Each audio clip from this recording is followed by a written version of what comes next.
Carl Jung said, until you make the unconscious conscious, it will direct your life and you will call it fate. Welcome back, listeners, to the Mindful Living podcast with your host, Sana. And as you all know, this is the space where we get real about what it actually takes to live awake, not just on autopilot. And speaking of autopilot, today we are diving straight into the engine room of your life, the motherboard, the operating system, and all that, the subconscious mind. And listeners, our guest today has a wild and powerful story. He learned only how to read at 25, lived with anxiety and depression until around 45, then went all in on a spiritual journey. And now he can literally feel his chakras and the energy of people around them. And he has built a program that aims to reduce anxiety in about 3 weeks and put people on a path to eliminate depression over the next 2 years by going straight to the root negative core beliefs. And listeners, he's also willing to share raw personal stories about how he freed himself from painful beliefs. And to be honest, these stories are universal, because every single one of us listeners, we are carrying some old script in the background that keeps telling us we are not enough. So today we are going to ask some very, very important questions. What is the subconscious really doing behind the scenes? Is it possible to reprogram? Can we actually reprogram it? And what is the hype versus what is genuinely healing?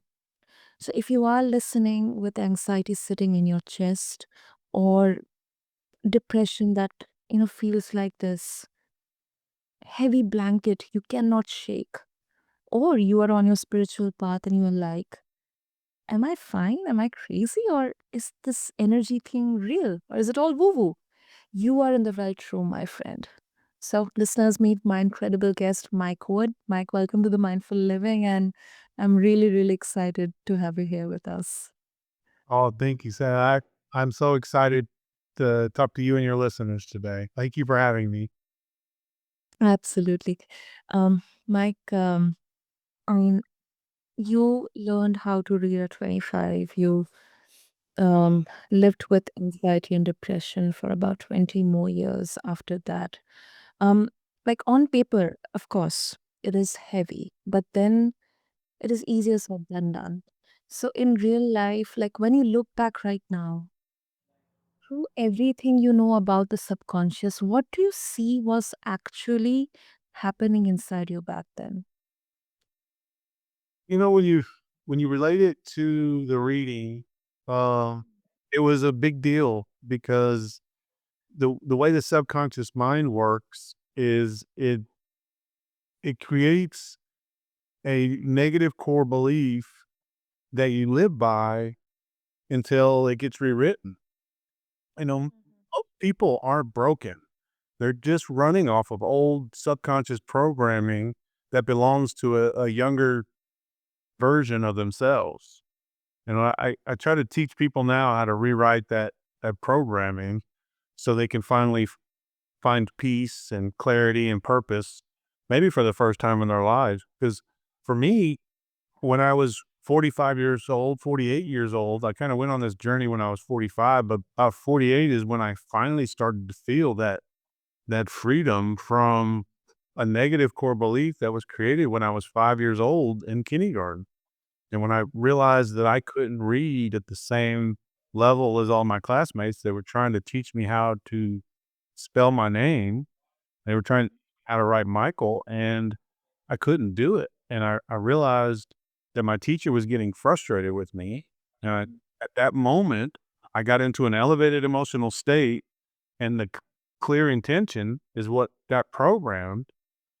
The clear intention that I had during that emotional state is what got programmed. Well, that what got programmed was that I wasn't as smart as the other kids. I wasn't as good as them, and that stuck with me. It got reaffirmed over the years, there was a lot more moments like that in my childhood as I was growing up in public schools, and that's essentially what I was living with. That moment in 5th grade when I felt stupid, it carried until I was 48 years old. I couldn't get those negative thoughts out of my head that I wasn't, dumb. And those thoughts, they just run on a reel in our heads and we think they're coming from nowhere, or we buy into the fact that they're real. Then we think that those thoughts are us. And they're just not. It's just your subconscious mind trying to protect you. Uh, but at the same time, it's causing you pain. And it's the paradox that we live. But we don't have to live it. And that's what I'm here today to try to help folks understand. Absolutely. I think, um, often we, like, generally we, treat all these as anomalies, but, everybody has their own unique journey of, kind of rising up, awakening. And I mean, first of all, I really appreciate, Mike, that you shared this with us, because, you know, there are, for generally for people, there are two ends of spectrum here. Either one, this is all fate. It's happening because I did bad or I did good, and that's it. It's fate. And then there's spectrum that, everything is controllable. I can control everything. I can control my actions. I can control my words. I can control myself. I can control my reality and outcomes. But then what happens in that messy middle? I think that is something, uh, we somewhere down the line are all trying to explore. And I mean, I really appreciate that, through your journey, through your experiences, you are helping us understand at the exact root level, the deepest level, that is not something broken, that it has to be fixed. Yeah, you're definitely not broken. And I thought I was broken, you Mm. know, and it's just not true. The subconscious mind is such a powerful thing. We got supercomputers in our hands now. The we got computers that could do everything. We got AI now, and our mind, our subconscious mind, is still more powerful than all of this. We learn how to drive as young adults. We learn how to drive. It takes us about a year, and then we don't think about driving anymore. When we first started driving, it was stressful, and our subconscious mind over time, and this is called autosuggestion. It's another way of programming the subconscious mind. But Okay. over time, we learned how to drive. And I don't know how many times I drive home and I don't remember driving home. And I think that's very common for most people when they drive now. It's just on autopilot. Unless you've had an accident or something to scare you, um, we drive home, but we're not unsafe. Our subconscious mind is capable of driving us home. And while our mind is going here or there, or we're talking on the phone, or we're doing other things while we're driving, because the subconscious mind is extremely powerful. And if we teach it how to do something, it's going to take that program and run with it. And one of the things that the subconscious mind is trying to do is to protect us. You take that 5-year-old little boy when I was, when I got into that elevated state, it was trying to protect me from feeling that way ever again. And the reason why I was trying to do that, the same reason, if you take a 2-year-old little kid that's walking along the edge of the pool and it falls in, gets water in its lungs and gets terrified and almost dies. Somebody saves the baby, pulls him out, and gets the water out of its lungs.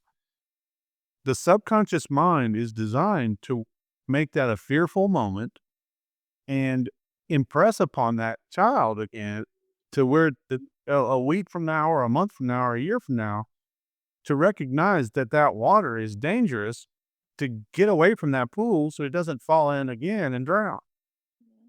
That's what it's trying to do. But unfortunately, our brain is protecting us from anything that we identify with. So if you identify with, being a good podcaster, or for me being a good COO of Jared Companies, the company I work for, now all of a sudden the subconscious mind is going to try to protect us from those things that aren't a threat to our life. If somebody calls you a bad podcaster or calls me a bad COO, Mhm. body, if we're attached to those things, our body will now try to protect us the same way it'll try to protect that 2-year-old little boy from death. It doesn't know the difference. And and that's where the problem comes because we're our subconscious mind is trying to protect us from things we just don't need protection from. Absolutely makes sense, Mike. Makes sense. Um, Yeah. and I think these um the way our subconscious kind of gives those nudges or those reactions, they not only show up in our work, but uh, in relationships and emotions, in a way we talk or communicate or react to adversities. So I think um, credit long due. Yeah. One of the things I have in my program, it's a pretty cool part, and it's I think it's week 6, and it's all about attachments. Mhm. And it what I use it with my little boy right now because the rare form of dyslexia that I have is hereditary, and I passed it down to my 2 youngest kids. I have 6 kids, and the 2 youngest have the same problem that I did. Um, Yeah. the 11-year-old right now he's struggling still pretty bad, and he goes to a private school, Yeah. and now he 2 days ago, he had a kid, actually Monday, so 3 days ago, everybody was being asked to read in the class, and he got called on, and well, he got passed over, excuse me. He got passed over to read because his teachers know that he can't read out loud. And one of the kids sitting next to him and said, "Oh, Tucker doesn't have to read. Oh, that's right. He doesn't know how to read." And it Yeah. hurt his feelings, right? And so he we've worked through this because I was dealing with the same problem, and so he basically just raised his hand and asked if he could go to the bathroom, so he didn't get upset and cry. He went to the bathroom, and he started box breathing, which calmed him down and got him to where he wasn't emotional, and then we worked through this little problem where he says, "I'm not a good reader or a bad reader. I just read. I'm so much more than a reader." And when he says that out loud, he tells the subconscious mind, reading is not a threat. I don't need to have a physical response. And so it calms his whole system down so he doesn't have that involuntary reaction to somebody saying that he can't read. And then he was able to just go right back into class, sit down, and he had a great day. Now, this has been a lot of work, and he's had to work really hard to be able to get to this point. But I was just so proud as a dad that he was able to manipulate his subconscious mind where it didn't override him, and he had to have a miserable day and carry all that with him. Absolutely, absolutely. And because you know, I think that's kind of Mike. Do you think that not only are there any systemic changes that need to happen? If we talk at this humanity level, around that, how uh, as humans we have to learn to embrace our flaws. We have to learn to respect others, not flaws, not only flaws, but every one of us is unique, different, not taking them as weaknesses or you know from a point of negativity, because right now we are in this kind of manufactured, fabricated world, where people appreciate perfection. We know whether it's your appearances, the way you talk, or the way you look, the way you earn, all the materialistic stuff. Yeah, I think what you're right, and it makes all of these things even harder, right? Because the subconscious, we're attaching so many things. I like to use the analogy. of a Christmas tree, right? We were all born a tree, but we were cut off from nature and brought in the house. And since we were little children, we started putting decorations on our tree. And now we're a Christmas tree, right? Now we got all these decorations and ornaments all over this tree. And the subconscious mind is going to protect the tree and the ornaments the same way. But in reality, we're just a tree. We're not, those ornaments aren't ours. And so for humanity right now, with all of the social media and everybody's got to live up to this perfection, each time we adopt one of those as one of our ideas and we put that on the tree, whether it's politics or uh, stature with money or things, and I don't have this car, or I didn't go to this school, or whatever it is, as soon as you attach that to your personality, to your ego, or put it on your tree, now the subconscious mind is going to fiercely defend that it like it's your life. It's the reason why religion talks about religion and talks about politics are extremely volatile because people have attached that to who they are. Like they identify as a Christian or a a Muslim or a Buddhist or whatever. And when you do that, now all of a sudden anybody attacks one of those things, it's a personal attack on you, and your body's gonna physically try to defend it without reason. Like, it's just gonna defend it. In reality, we're so much more than any of these things we identify with. Exactly. And if we can just imagine, like how the scale absolutely gets magnified for a child as little as 2 years or 5 years. When Yeah. he or she they feel like this huge weight, that heavy weight. And I'm really happy that you shared this because there are so many, especially kids, even adults out there, still feel that shame to even express what they feel like. So thank you for sharing that. Absolutely. As I work through all these core beliefs, and I've rewritten probably 200, maybe a little bit more of my own. And as I've done that, it's so liberating and free because now I don't have any of these attachments as I worked through them all and I kind of rewrote and got rid of some of the negative core beliefs that my body was defending, physically defending without me, consciously making that choice to defend it. As you get rid of it, it feels liberating and it feels free. And then as soon as I got to the other side of this, probably 50 in, I started just seeing it everywhere. I could physically, as the mind starts to quiet down because the noise quiets down, in that silence, you could start to realize that, hey, sometimes I don't feel well, but it's not even me. I'm around somebody who doesn't feel well and I'm picking up their energy. And but most people don't realize that until they can get themselves in a almost a chemically induced state of happy because most of us live off of cortisol, which is a chemically induced state of stress. And when you're in that state all the time, you can't tell the difference if somebody around you is feeling bad or not. But when you start to shift into a place where you're feeling good and you're having positive emotions and chemicals running through you, then you start to actually notice what's happening around you with other people. I think there's a lot to be said about the people we keep, and if you're around negative people all day long every day, you're going to feel bad and you won't have any control over it and you won't know why and you'll think it's you. It's there's something wrong with you and there's not. It's you're literally adopting the negative energy from the people around you.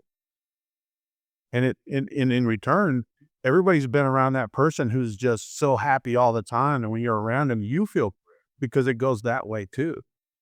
It it's contagious because in my opinion, we're all connected. We're all one. We're living, separate lives, but the reality is we're all connected, and the quieter we get and the quieter we could, uh the quieter our minds become, the more connected we will actually be able to feel. We'll be able to feel and listen and feel those subtle movements of energy between people that you can't perceive, you can't hear, you can't feel when your mind is racing and producing cortisol all day long. But when you get quiet, there's a whole world that opens up to us. Totally, totally agreed. Totally agreed. And and and one thing that, really kind of made me think about it, that, especially around people, that um, often we talk about, as you were mentioning, about identities. Like often we have to put up this, mask, um, in order to make sure that we kind of assimilate into that particular um, group or maybe community of people for maybe validation or acceptance, that sometimes deep down we do not feel that safety. But Yeah. when we are with maybe someone or people where we are actually our true selves, I think that's the time when we feel the safest in there, subconscious. Absolutely. You know, I, I've got a 10-week program and it runs through a lot of things. The first 3 weeks is taking manual control of your brain. It involves meditation, separation from your thoughts, bringing your attention into the present moment. And then the next couple of weeks is learning how to love yourself and kind of diving in, feeling your chakras, realizing you're an energetic being. And then you should start to get into the attachments, removing attachments, forgiving yourself, and then rewriting core beliefs, which is the reason I wrote it. But week number 9 is arguably the most powerful one because you could do all of those things that I just talked about. And if you're not careful, you're still going to be miserable because living an authentic life is literally the most powerful thing that you could do. If you're trying to live your life for your parents, for your siblings, for your spouse, and you're not living the life that you want to be living, then you're going to be miserable no matter what you do. And it's really important to understand. So you bring up a really good point because most people don't understand this, but science is catching up now. Authenticity is the most powerful emotion on the planet. It's 4 times more powerful than love or hate or any of the other emotions that we experience because when we're being honest and true with ourselves, it's not about anybody else. When we're being honest and true to ourselves, that's when we have the most power. That's when our body is healthy and strong and our confidence is unwavering uh, because we're living in a way where our mind doesn't have to second guess who we are and what we're doing right now and whether or not we're telling the truth. When you're telling the truth, you don't have to remember what you said. You just get to be. There's so many beautiful and powerful things about just being authentic and true to yourself. That's that's empowering. It is, Mike. It is. And before we wrap up, I mean, I know 30 minutes is not enough, but something that, while reading the intro, I really kind of got curious. That feeling the chakras. Now, when we kind of shift the discussion here to chakras, now many people they kind of, would have this instant connection that, okay, this is all spiritual stuff, that's all woo-woo, so it doesn't matter to me. But you say that you can feel your chakras. Like what do you mean by that? How does it feel, Mike? So they're all different, and Yeah. I think everybody's gonna have a different response to theirs, but I have fallen in love with my heart chakra. That's my favorite one. Uh, it when it opens up, it feels like I'm being hugged by Mother Teresa. Like, it feels like a hug from grandma. For Like, me, it does. Um, but I've also been able to like, if I get a headache, I don't take Tylenol. I'll sit upright in a chair, and I'll put my feet on the ground, and I'll do a grounding meditation, and I'll imagine that red light is coming up from the center of the earth, and I feel it coming up through the bottom of my feet, up my legs, up through my torso, into my head, and then as I exhale, I'll push any negative energy down and out to the back to the center of the earth, And that in 10 minutes of just doing that, which is just a simple grounding meditation for your root chakra, and any headache that I have will be about 90% gone. Y Our chakras is literally what we all think is our brain. All of your memories are all stored in your chakras, all of your feelings, your emotion, what type of person you like sexually, romantically, um, all of that is stored in your chakras. What type of person, every time you're putting an attachment on, that's all stored in the upper part of your belly, in your solar plexus. We think that our brain is the place that holds all these memories. In reality, your brain is just a like a radio. There's no You could turn a radio on and Mm. at any one time, there's 200 radio stations playing at the same time. All you have to do to get in touch with them, you gotta change the radio station. That's what our mind is. Our chakra centers, all of our energy centers, that's where all of who we are is being stored. And the more you get to know about them, the more you can, actually physically feel them. But when you're feeling things in your life and you're going through things, you'll actually feel them get activated. When you're going through something, you could go to that chakra in a quiet space and it'll help you through it. Um, you could Things can get out of line when all these chakras actually will kind of get woke up at the same level, get Mhm. balanced. It it will help you in a lot of different ways. Just mentally, you'll have a little more mental clarity. Just at the basic level of doing a 45-minute chakra balancing session, you'll have more mental clarity in just your daily lives. But most people don't try to experience them if they even know what a chakra is. Yeah, yeah. And I also think that, when we, whether it's, like exercising, gymming, meditation, I think subconsciously we always try to achieve for a perfection there. So I think in pursuit of that perfection, we tend to give up. Okay, this is not working out for me. Maybe it's not even possible for me. Like I'm impossible. So I think Mm, that's where the kind of, um uh most important kind of, decisive moment is that, how we can start small. Maybe let's say not 45 minutes, but at least 5 minutes. Okay, let me explore into bed. Let me experiment in here, experience this, then make a decision there, something which I can actually feel or not, is working out for me or not. Because it may work for someone else, it may not work for you. So I think that is the choice, that is the freedom that we all, uh, should have to say. absolutely. So one of the things that week 4 in my program is you're an energetic being having a human experience, and it really the whole week, the whole purpose is to just journal and to document your experience with guided meditations. And my hope is that they start early or start slow. And like you said, you don't have to start with 40 minutes. If you're going to do a balancing one, I recommend to get at least that much so you got enough time to spend in each chakra. But if you're starting quick, just pick a heart chakra meditation or a root chakra or a third eye meditation. And you could do one of those in 5, 10, 15 minutes. And you should be able to get it to open up.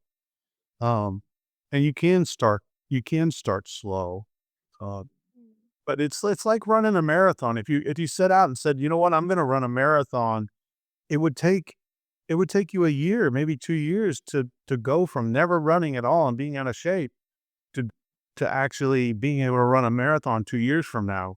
It takes practice, and so we're not gonna be good at it at first, but if we try and keep just working at it and celebrate the fact that we did it and we tried, um, it will you'll get to see some pretty cool benefits from it because when you do get locked in to a art chakra and it does open up and you have almost this mystical euphoric feeling, like all of a sudden you get the universe is showing you that, hey, you're headed in the right direction.